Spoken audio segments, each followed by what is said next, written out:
16쪽입니다. 히브리서 11장 23절에서 26절까지 봉독합니다. 믿음으로 모세가 낳았을 때에 그 부모가 아름다운 아이임을 보고 석 달 동안 숨겨 왕의 명령을 무서워하지 아니하였으며, 믿음으로 모세는 장성하여 바로의 공주의 아들이라 칭함받기를 거절하고 도리어 하나님의 백성과 함께 고난받기를 잠시 죄악의 낙을 누리는 것보다 더 좋아하고, 그리스도를 위하여 받는 수모를 애굽의 모든 보화보다 더 큰 재물로 여겼으니 이는 상주심을 바라봄이라. 아멘. 봉독한 말씀으로 상주심을 바라봄이라 라고 하는 내용으로 함께 은혜를 받습니다. 그리스도인이 세상을 살아가는 데 있어서 어디를 바라보느냐, 무엇을 생각하느냐, 참으로 중요합니다. 그래서 바울 사도는 골로새서 3장 1절에 너희가 그리스도와 함께 살리심을 받았으면 위의 것을 찾으라. 거기는 그리스도께서 하나님 우편에 앉아 계시느니라. 위의 것을 생각하고 땅의 것을 생각하지 말라. 위의 것을 찾고 위의 것을 생각한다라고 하는 것은 무엇을 생각하고 무엇을 바라보느냐라고 하는 것과 일맥상통의 말씀입니다. 이 초대교회의 부흥이 되자 사도행전 6장에 제자들이 많아지다 보니까 문제가 생기게 됩니다. 헬라파 유대인들이 자기들의 과부가 구제에 항상 빠짐으로 히브리파 사람들을 원망했다. 이 헬라파 유대인들은 디아스포라입니다. 전쟁을 통해서 어려움을 통해서 자기 나라를 떠난 외국으로 나간 그런 자들을 디아스포라, 이걸 헬라파 유대인이라고. 근데 히브리파는 그 본토에 살고 있는 사람들인데 이 구제하는 과정 속에 헬라파 사람들이 생각해 보니까 디아스포라의 이 과부들은 구제에 빠지는 것을 보고 불평하고 원망을 하게 되는 겁니다. 그래서 12사도가 모든 제자들을 불러서 우리가 하나님의 말씀을 제쳐놓고 접대를 일삼는 것이 마땅하지가 않다.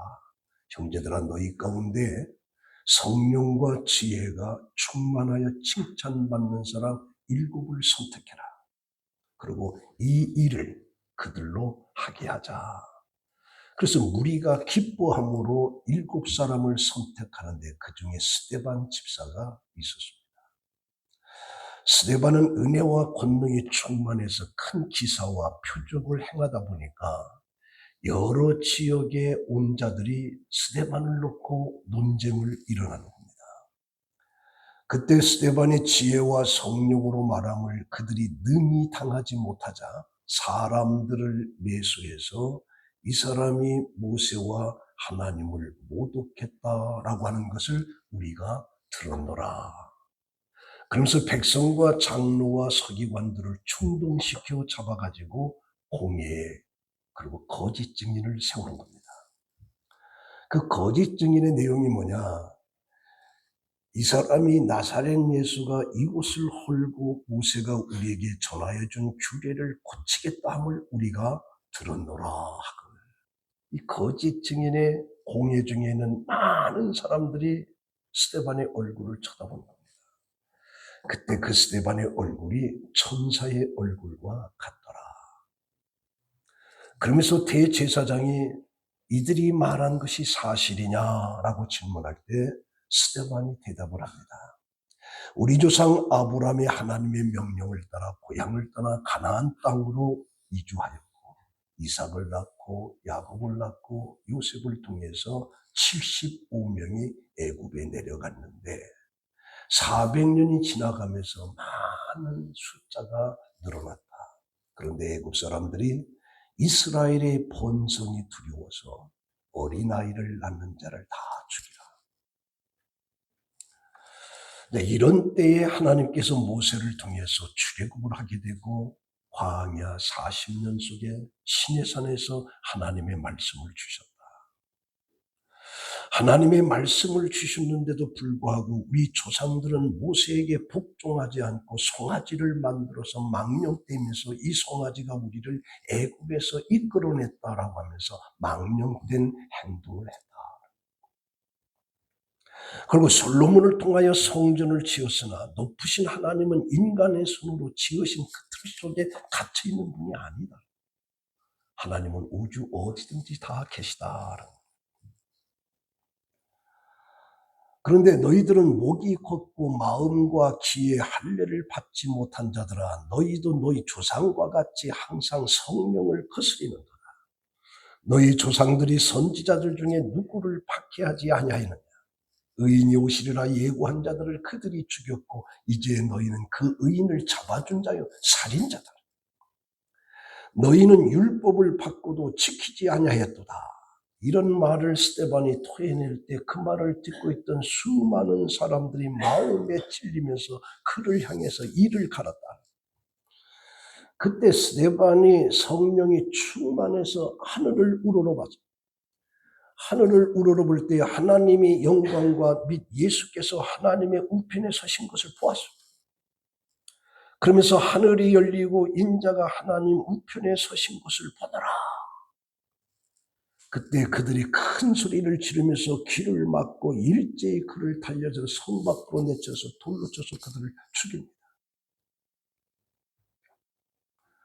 그때에 이 스데반은 그 부르짖는 그들 속에서 주 예수여 내 영혼을 받으소서, 그리고 무릎을 꿇고 주여 이 죄를 저들에게 돌리지 마옵소서, 그리고 순교를 당하게 되는 겁니다.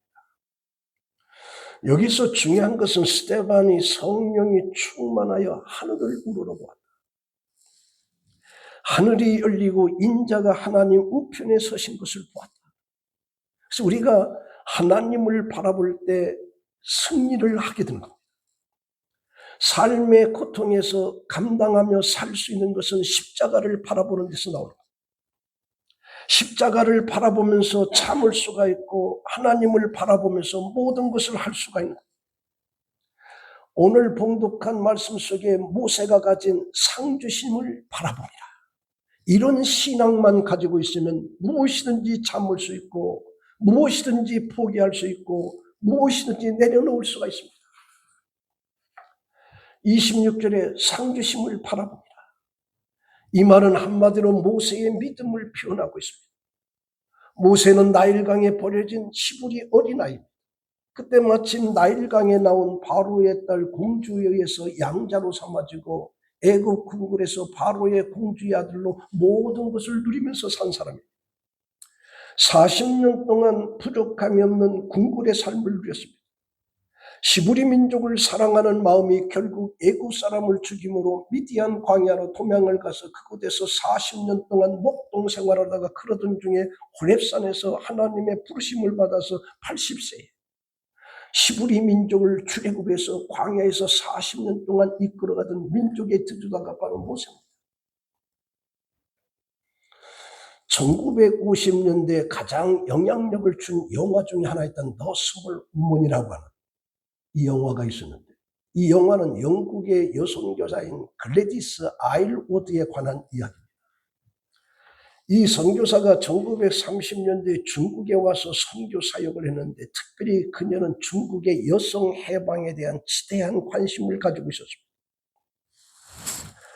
그 당시 중국에는 여성이 도망가지 못하도록 발을 주먹발로만 잡게 만들고 그런 악습을 폐지하는 운동을 전개했던 것이 바로 글래디스 아일워드라고 하는 선교사입니다. 그 후에 일본이 중국을 침략하여 중일 전쟁이 벌어졌고 선교사는 고아들과 노약자들을 데리고 산으로 투표했는데 거기에 질병과 굶주림으로 데려가는 사람들이 하나둘 다 죽어갈 때 그 선교가 낙심합니다. 그때 무리 가운데 13살의 소녀가 선교사에게 질문합니다. 선교사님, 모세는 홍해를 갈라는데 왜 낙심합니까? 모세가 믿는 하나님은 우리 하나님이 아닙니까? 우리 하나님은 살아계신 하나님이 아닙니까? 이 소녀의 말을 크게 도전을 받고 선교사는 일본 지휘관을 만나 단판을 지어내서 고아를 살려냈다라고 하는 이야기. 구약시대의 기적을 일으키신 하나님은 지금도 살아계셔서 모든 것 속에 역사하시는 하나님이라고 하는 걸 우리가 믿어야 됩니다. 믿음은 최고의 경외함과 최고의 존경심으로 믿음의 대상을 영화롭게 하는 것입니다. 왜냐하면 믿음은 하나님을 진실하고 미쁘다라고 여기기 때문에. 그러므로 한 영혼이 하나님의 역사를 신뢰할 때 하나님을 진실하고 의로우시다고 여기는 겁니다. 그래서 순종을 구원하는 믿음과 별개로 생각해서는 안 됩니다. 그리스도께 순종하는 사람은 참된 믿음의 필연적인 결과입니다. 그러니까 믿음이 있으면 순종이 있고 순종이 있으면 믿음이 있습니다.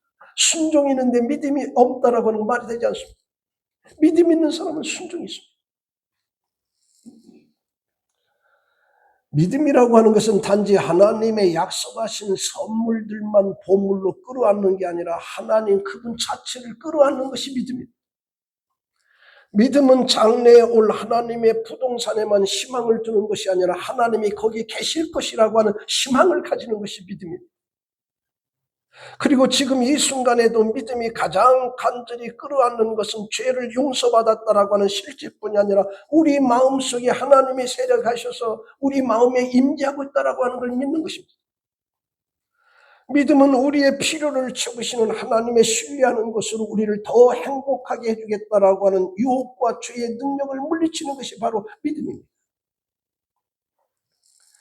에베소서 3장 17절에 믿음으로 말미암아 그리스도께서 너희 마음에 계시게 하시고 너희가 사랑 가운데서 뿌리가 박히고 터가 굳어져서 능히 모든 성도와 함께 지식에 넘치는 그리스도의 사랑을 알고 그 넓이와 길이와 높이와 깊이가 어떠함을 깨달아 하나님의 모든 충만하신 것으로 너희에게 충만하게 하기를 구한다.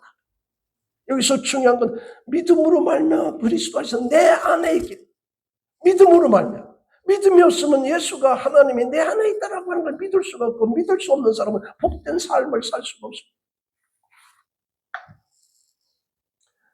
모세는 히브리서 11장 믿음의 전당에 기록된 위대한 하나님의 종입니다.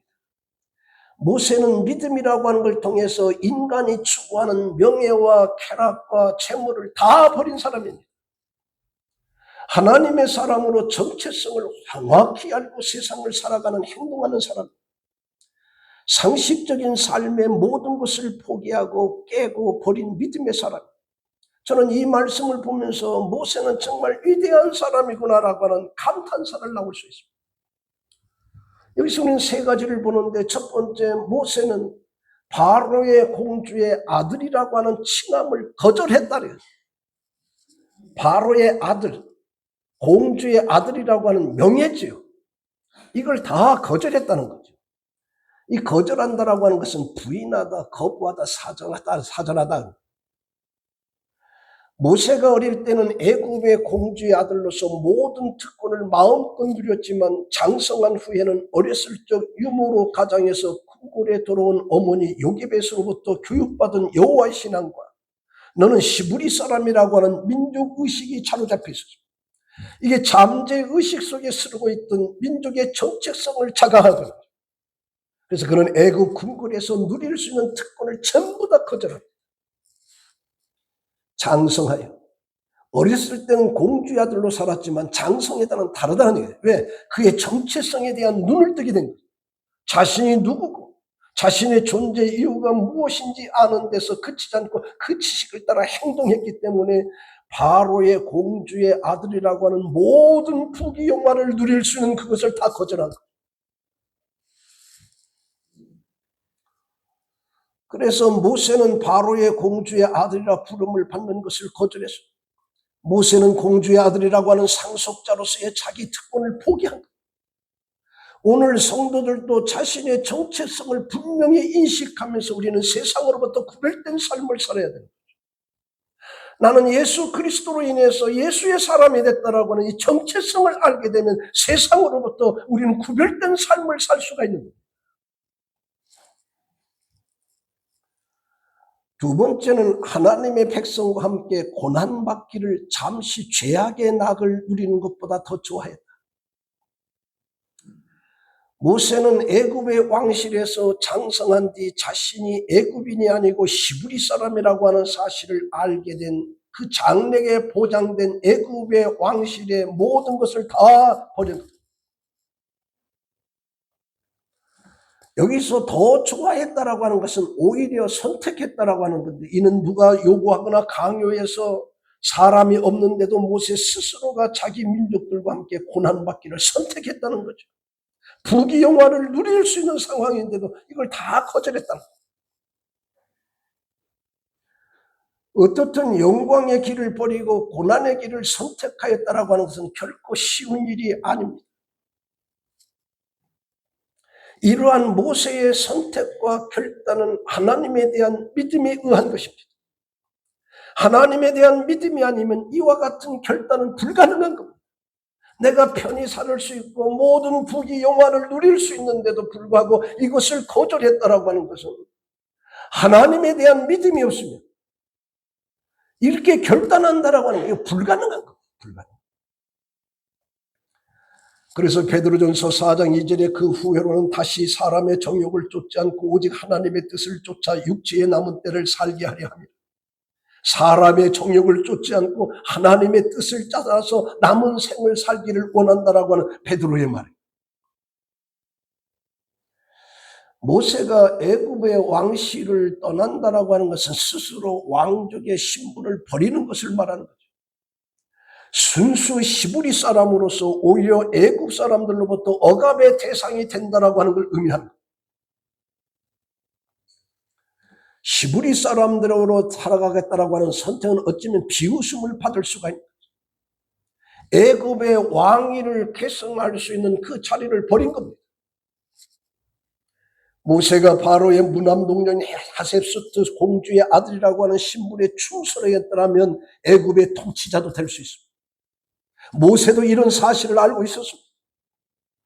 애굽의 통치자가 되어 자기 민족 히브리 사람들을 위해서 정책을 펼 수도 있다라고 하는 인간적인 관점에서 보면 그 주장이 적당할 수도 있습니다. 그러나 모세는 믿음을 가지고 그 모든 것을 다 버린 것. 그리고 비난받는 자기 민족 속으로 들어간 것. 그래서 이 모세는 어려움이 없는 넓은 길을 갈 수 있었지만 그 길을 버리고 고난과 눈물로 가야만 하는 좁은 길을 선택한 믿음의 사람이 바로 모세입니다. 성경은 모세가 애굽의 왕실에서 영화를 누리는 것을 잠시 죄악을 누리는 것보다 더 낫다라고 본 거죠. 단순한 세상의 부귀영화가 아니라 죄악된 부귀영화로 본 거죠. 세상의 모든 부귀영화를 죄로 본 거죠. 자기 동족이 학대받는 상황에서 자기 혼자만 영화를 누리는 것을 악한 것으로 본 것입니다. 우리가 애굽의 문화라고 할 때는 향락의 문화입니다. 자기 백성의 가난과 시련을 도외시하고 왕실에서 이런 향락에 빠져 즐기는 영화는 죄로 본 거죠. 그래서 그걸 거부한 거예요. 모세는 세상의 즐거움은 일시적이며 잠깐 동안 눈에 보이다가 곧 소멸되는 것들이기 때문에 모세는 믿음으로 이것을 버리고 하나님의 뜻을 쫓았던 거예요. 그래서 시편 90편 3절에 보면 주께서 사람을 뒷글로 돌아가게 하시고 말씀하시기를 너희 인생들아 돌아가라 하셨사오니 주의 목전에서는 천년이 지나간 어제와 같으며 밤의 한순간에 길을 갈 뿐이다. 그래서 모세는 이런 모든 것을 다 거절하고, 그래서 우리는 모세는 위대한 사람이라. 위대한 사람.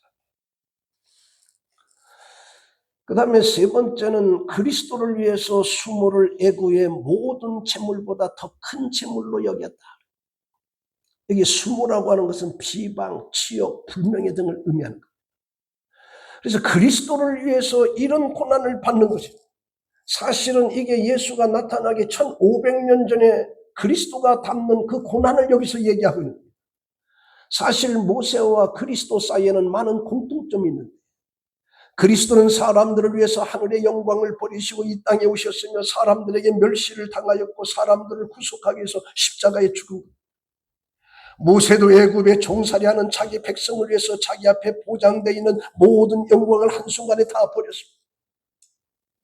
그리고 완악한 백성들과 함께 고난의 길을 걸어간 거죠. 기자는 이런 사실을 두고 그의 고난을 그리스도의 능력으로 표현을 해주고 있는 거예요. 애굽의 궁정을 떠남으로써 받게 되는 그 수요, 수모, 애굽의 모든 보화보다 더 큰 부유함으로 여기는 영적 시각을 지니지 않고서는 절대로 이렇게 할 수가 없습니다. 빌립보서 3장 8절에 보면 또한 모든 것을 해로 여기면 내 주 그리스도 예수를 아는 지식이 가장 고상함이라. 내가 그를 위하여 모든 걸 잃어버리고 배설물로 여기면 그리스도를 안고 그 안에서 발견되려 함이. 바울이 지니고 있는 상황의 모든 것들을 전부 다 배설물로 여긴다는, 왜죠? 그리스도를 아는 지식이 너무 고상하다는 것을 알기 때문에 자기가 누리던 모든 것을 다 배설물로 여겼다고 그렇게 고백합니다. 마태복음 5장 10절에 의를 위하여 핍박을 받는 자는 복이 있나니 천국이 저희 것입니다. 나를 인하여 너희를 욕하고 핍박하고 거짓으로 너희를 거스려 모든 악한 말을 할 때는 너희에게 복이 있나니 기뻐하고 즐거워하라. 하늘에서 너희의 상이 큼이라. 너희 전에 있던 선지자들이 이같이 핍박하였느니라. 그러니까 의를 위해서 핍박을 받는 자는 복이 있다는 복이 있다. 모세는 그걸 안 거예요. 모든 부귀영화 다 버리고 시부리 민족의 그 고난 속에 들어가서 그 고통받는 것이 나중에 받는 것보다 더 크다라고 하는 사실을 알기 때문에 그렇게 한 거예요. 어떤 사람이 신앙생활을 하기는 하지만 항상 마음에 생각하는 것이 뭐냐, 내가 이 길을 걸어가는데 내 십자가가 너무 크다 그래. 십자가가 버겁다 그래. 그러면서 불평을 합니다. 왜 저 사람은 저런데 나는 이렇게 무거운 십자가를 지고 가야 되는가라고 하는 이 불평이 그 속에 잠들고 있었습니다. 근데 한 번 꿈을 꾸는데 무거운 십자가를 지고 자기가 언덕길로 올라가는데 올라가다 보니까 한 중턱쯤에서 십자가가 여러 개가 있는 걸 보입니다. 그때 소리가 들립니다. 내가 지고 올라오는 이 십자가 때문에 내가 몹시 고통스러운데 여기 십자가가 많으니까 바꿔가라. 내 마음이 원하는 데 하나 택해가라. 그래서 잘 됐구나 생각하고 그 십자가를 잘 살펴보니까 저기 조그마한 십자가가 아니라 전부 다 금입니다. 금. 얼른 그 십자가를 가고 나 이거 지고 가겠습니다. 허락을 했어요. 근데 그 십자가를 어깨에 매니까 조그맣기는 조그마한데 왜 이렇게 무거운지, 그게 큰 덩어리라 너무 무거운 거예요. 그러니까 나 이거 도저히 못하게 내려놨어요. 그러냐? 그럼 또 다른 거 한번 해봐라. 또 쳐다보다 보니까 십자가가 하나 조그마한데 장미꽃이 쫙 너무 아름답습니다. 나 이거 그래라 그러고 해라. 근데 그 십자가를 치니까 이 가시가 등을 찌르는데 견딜 수가 없네, 견딜 수가. 그러니까 나 이 십자가 필요 없어. 그럼 또 다른 거 골라봐라. 이게 고르다 보니까 자기가 지금까지 지고 온 십자가를 딱 선택하는 거예요. 그 네가 지고 오던 십자가가 아니냐? 그래도 이게 더 좋습니다. 우리가 살아가면서 남들을 쳐다볼 때는 자기 자신과 비교해서 자기가 십자가 너무 크다, 너무 고통스럽다, 힘들다 가져서 남을 부러워하지만 사실은 그렇지 않죠. 모든 사람들이 가는 나름대로 십자가의 고난이 다 있는 거죠. 남을 부러워해서 그 사람의 큰 십자가를 했더니 그게 너무 무거워서 어렵고 너무 아름다워서 장미꽃 가시가 찔러서 어렵고, 그래서 모든 사람은 다 그렇습니다. 우리나라 돈 많은 사람도 고민 많습니다. 우리는 차라리 돈이 없으니까 고민이 없습니다. 어차피 없는 거. 돈 많으면 점심을 못 먹을까, 저녁을 못 먹을까, 이 선택하는데도 힘듭니다. 이 돈이 없으면 그냥 라면 하나 끓여 먹으면 되는 거예요. 고민할 것도 없어요. 그래서 내게 준 그 고난의 그 십자가가 내게 맞다. 왜? 하나님은 모든 걸 아신다. 아시는 하나님이 내게 준 십자가. 이 십자가를 지고 가는 게 이게 지혜예요. 왜 나의 인생은 이렇게 힘이 드냐? 그럼 다른 인생은 그 인생은 더 자기가 감당 못하는 거예요. 자, 그러면 믿음이라고 하는 말을 정의할 때 거기에는 만족이라고 하는 뜻이 담겨있습니다. 믿음이라고. 믿음은 단지 하나님에 대한 사실을 믿는 게 아니라 믿음은 지적인 동의만이 아니고 믿음은 우리 영혼의 갈증을 하나님의 샘물에서 해결하는 거죠. 그래서 요한복음 6장 35절에 예수께서 나는 생명의 떡이니 내게 오는 자는 결코 줄이지 아니할 터요 나를 믿는 자는 영원히 목마르지 아니하리라. 그래서 믿는다라고 하는 것은 예수께 나아가는 것이고 예수께 나아가서 생명의 떡과 생수를 마신다는 거죠. 이 떡과 물은 바로 예수님 자신을 가리키는 거예요. 그러므로 이 음식을 먹고 마실 때 우리는 예수님으로 만족하게 되는 거죠. 이게 믿음인 겁니다. 예수 믿는 것으로 만족하는 거예요. 다른 건 부족한 것이 많아도 물질이 부족한 게 많아도 건강의 연약함이 많아도 예수 그리스도로 인해서 만족하는 거예요. 만족. 그래서 믿음 있는 사람은 만족이 있습니다. 만족이. 하나님이 그리스도 안에 있는 우리를 위해서 모든 것을 대심은 우리 마음이 만족한다면, 다시 말하면 예수 그리스도 안에 하나님이 우리를 위하신다라고 하는 사실을 알기만 한다면 우리는 만족할 수가 있고 그 만족은 모든 것을 다 받을 수 있어요. 그리스도의 사랑에서 벗어나게 하는 모든 죄와 유혹을 파멸시킬 수가 있습니다. 믿음의 본질은 하나님이 그리스도 안에서 우리를 위하여라고 하는 이 한 가지 사실에 우리는 만족하는 겁니다. 부족해도 만족하는 거예요. 왜? 그리스도가 나를 위한다는데, 하나님이 나를 위한다는데 거기 만족이 있는 거예요. 그래서 바울과 실라는 감옥에 있어 실컷 매를 맞으면서도 찬송할 수가 있었어요. 왜? 하나님이 함께 한다는 사실에 만족이 있었기 때문에. 욥은 하루아침에 모든 걸 다 잃어버렸습니다. 재산을 다 잃어버렸습니다. 건강도 자식도 다 죽었습니다. 근데 주신 이도 하나님이요 가져가시는 이도 하나님이요 하나님을 찬송하는 그 하나님이 나를 위한다는 이 사실 자체 속에 만족하고 있는 거예요. 오늘 여러분들도 삶 속에 하나님이 나를 위하여 독생자를 주셨다. 하나님이 나를 이렇게 생각한다라고 하는 그 사실만 정확히 한다면 돈이 없어도 건강이 연약해도 문제가 있어도 거기에 만족이 있다는 거죠. 만족이. 여러분들은 예수 그리스도로 인해서 만족을 찾으시기 바랍니다. 예수 그리스도.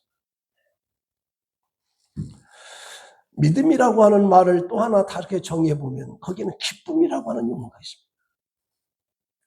믿음이 없으면 공고함 속에서도 가난 속에서도 실패 속에서도 외로움 속에서도 병상에서도 연약함 속에서 절대 기쁨을 가질 수가 없습니다.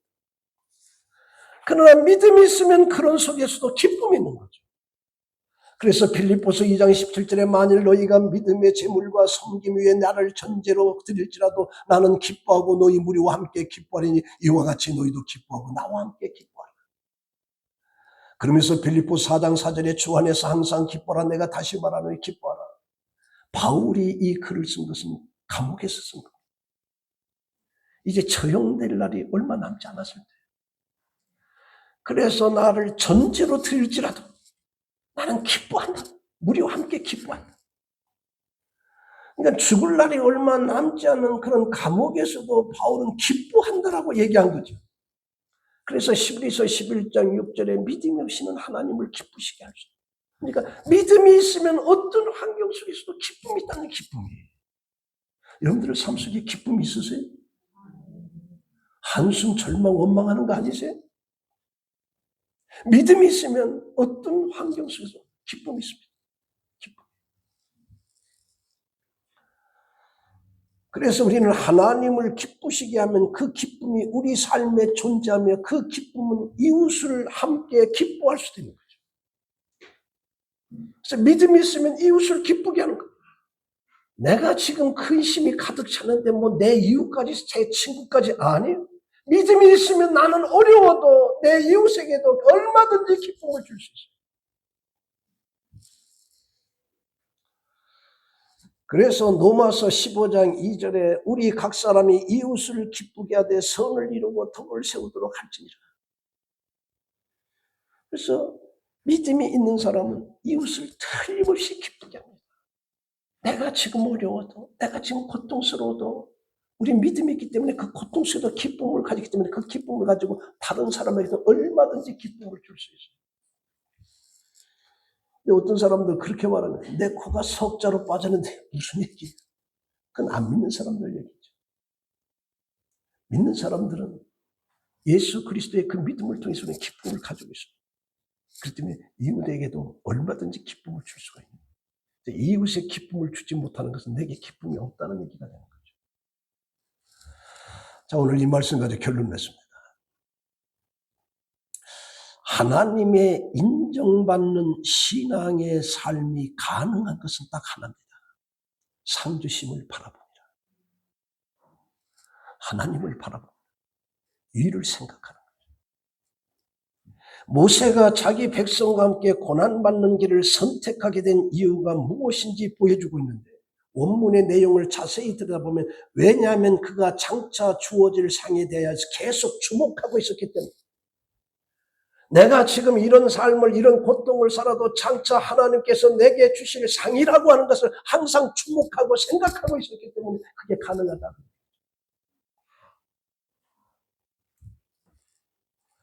모세가 중요하게 생각한 것은 세상에서 누리는 영광이 아니라 하나님에게서 오는 상급이었습니다. 믿음의 눈이 없이는 아직 보이지 않고 아직 나타나지 않는 그런 상을 결코 바라볼 수가 없으며 믿음이 있는 자만이 바라볼 수가 있습니다.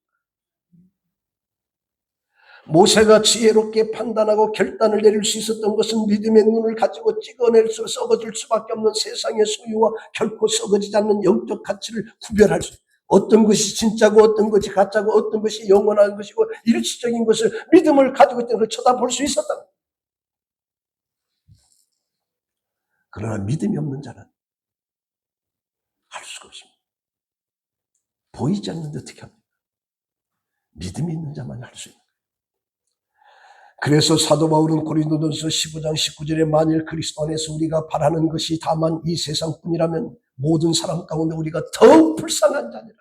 우리가 사는 이 세상 7, 80년만 쳐다보는 것이 전부라고 하면 우리 그리스도인들의 가장 불쌍한 자라고 바울은 말하고 있어요. 우리는 그 너머의 영원한 세계를 쳐다보고 있기 때문에 그 믿음을 가지고 만족하며 기뻐할 수가 있는 겁니다.